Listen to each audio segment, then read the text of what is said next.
மத்தேயு எழுதின சுவிசேஷம் 5ஆம் அதிகாரம். அவர் திரளான ஜனங்களைக் கண்டு மலையின் மேல் ஏறினார்.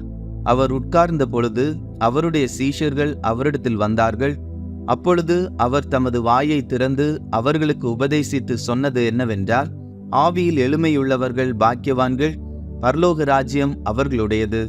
துயரப்படுகிறவர்கள் பாக்கியவான்கள், அவர்கள் ஆறுதல் அடைவார்கள். சாந்த குணமுள்ளவர்கள் பாக்கியவான்கள், அவர்கள் பூமியை சுதந்தரித்துக் கொள்வார்கள். நீதியின் மேல் பசி தாகம் உள்ளவர்கள் பாக்கியவான்கள், அவர்கள் திருப்தி அடைவார்கள். இரக்கமுள்ளவர்கள் பாக்கியவான்கள், அவர்கள் இரக்கம் பெறுவார்கள். இருதயத்தில் சுத்தம் உள்ளவர்கள் பாக்கியவான்கள், அவர்கள் தேவனை தரிசிப்பார்கள். சமாதானம் பண்ணுகிறவர்கள் பாக்கியவான்கள், அவர்கள் தேவனுடைய புத்திரர் எண்ணப்படுவார்கள். நீதியின் நிமித்தம் துன்பப்படுகிறவர்கள் பாக்கியவான்கள், பரலோக ராஜ்யம் அவர்களுடையது.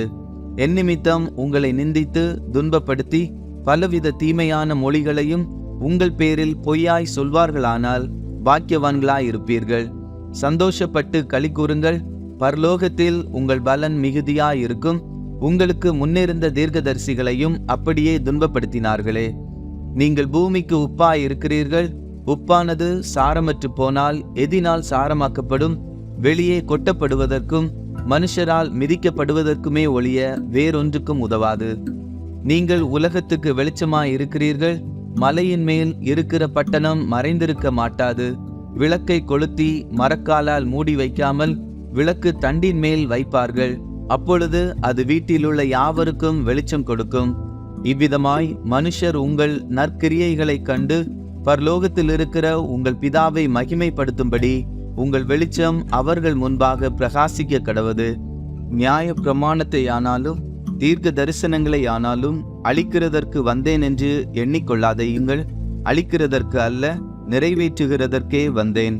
வானமும் பூமியும் ஒளிந்து போனாலும் நியாய பிரமாணத்தில் உள்ளதெல்லாம் நிறைவேறும் அளவும் அதில் ஒரு சிறு எழுத்தாகிலும் ஒரு எழுத்தின் உறுப்பாகிலும் ஒளிந்து போகாது என்று மெய்யாகவே உங்களுக்கு சொல்லுகிறேன்.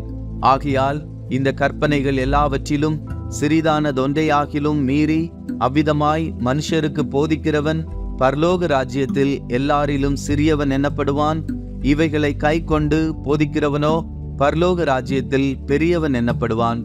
வேதபாரகர் பரிசேயர் என்பவர்களுடைய நீதியிலும் உங்கள் நீதி அதிகமாயிராவிட்டால் பரலோக ராஜ்யத்தில் பிரவேசிக்க மாட்டீர்கள் என்று உங்களுக்கு சொல்லுகிறேன். கொலை செய்யாதிருப்பாயாக என்பதும் கொலை செய்கிறவன் நியாய தீர்ப்புக்கு ஏதுவாய் இருப்பான் என்பதும் பூர்வத்தாருக்கு உரைக்கப்பட்டதென்று கேள்விப்பட்டிருக்கிறீர்கள். நான் உங்களுக்கு சொல்லுகிறேன், தன் சகோதரனை நியாயமில்லாமல் கோபித்துக் கொள்பவன் நியாய தீர்ப்புக்கு ஏதுவாய் இருப்பான். தன் சகோதரனை வீணன் என்று சொல்லுகிறவன் ஆலோசனை சங்க தீர்ப்புக்கு ஏதுவாய் இருப்பான். மூடனே என்று சொல்லுகிறவன் எரி நரகத்துக்கு ஏதுவாயிருப்பான். ஆகையால் நீ பலிபீடத்தினிடத்தில் உன் காணிக்கையை செலுத்த வந்து உன் பேரில் உன் சகோதரனுக்கு குறை உண்டென்று அங்கே நினைவு கூர்வாயாகில், அங்கேதானே பலிபீடத்தின் முன் உன் காணிக்கையை வைத்துவிட்டு போய் முன்பு உன் சகோதரனோடே ஒப்புரவாகி பின்பு வந்து உன் காணிக்கையை செலுத்து.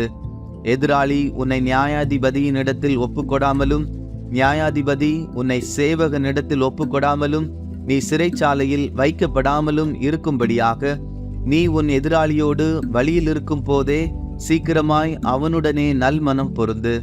பொருந்தாவிட்டால் நீ ஒரு காசும் குறைவின்றி கொடுத்து தீர்க்கு மட்டும் அவ்விடத்திலிருந்து புறப்பட மாட்டாய் என்று மெய்யாகவே உனக்கு சொல்லுகிறேன். விபச்சாரம் செய்யாதிருப்பாயாக என்பது பூர்வத்தாருக்கு உரைக்கப்பட்டதென்று கேள்விப்பட்டிருக்கிறீர்கள்.